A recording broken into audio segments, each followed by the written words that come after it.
Labour Party refers them to the Evidence Act, where it says that if you have been given opportunity to prove someone wrong and you did not prove that person wrong, it means that what that person presented, you must accept it. Do you get?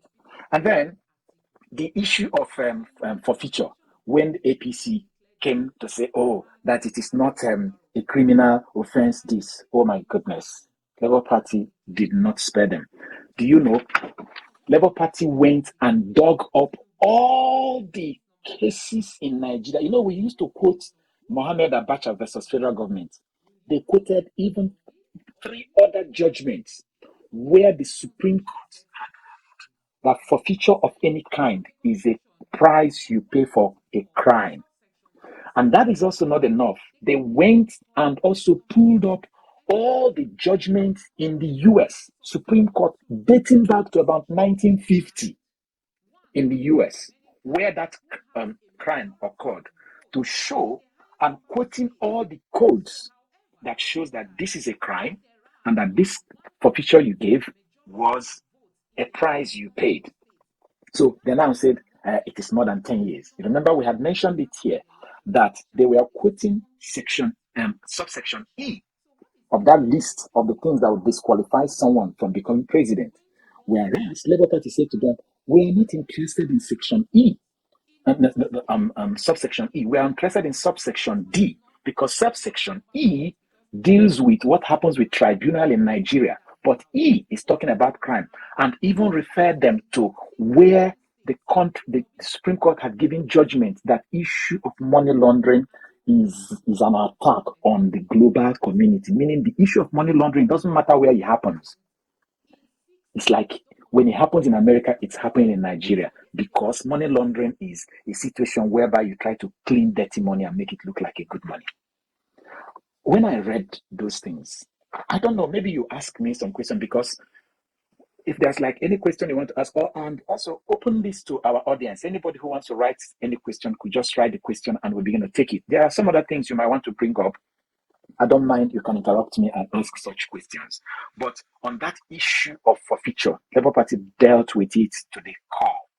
And then they also came, now people keep saying, yes, a lot of people called and also texted me and they were asking, did Labour Party finally prove that they won the election? Did they prove that they won the election? How many votes? Please, let me tell us something. No party that is a petitioner will make that statement. It will be prejudicial. Labour Party will not use their mouth to say that this is our vote. Especially given that APC had gone ahead to say, oh, Labour Party is computing the vote. They are trying to make the judges look like they are not intelligent. Do you understand? But do you know what Labour Party did? Labour Party provided them with every tool they need to arrive at the conclusion. How do I mean? Labour Party listed to them the number of votes that was overvoting in the whole country, the number of accredited voters in the whole country, the number of blood results in the whole country, the number of unaccredited results in the whole country. They gave them everything. The only thing they didn't use their mouth to say is, this is our vote. That is the responsibility of the court to declare. In fact, let me just give me a second. Here, for instance, they said here, they call it unchallenged data here. It says, the unchallenged data analysis further confirmed that the purported result of the election in the polling unit in from EC8A, 39,546 votes. They give it, they have it.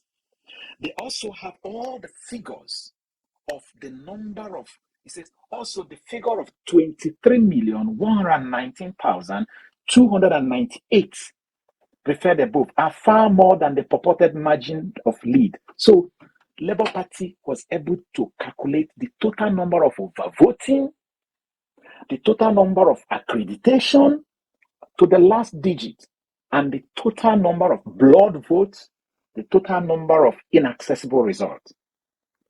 But they won't use their mouths to say, this is our own. And they always refer, that mathematician they brought, that's the person that did the whole work for them.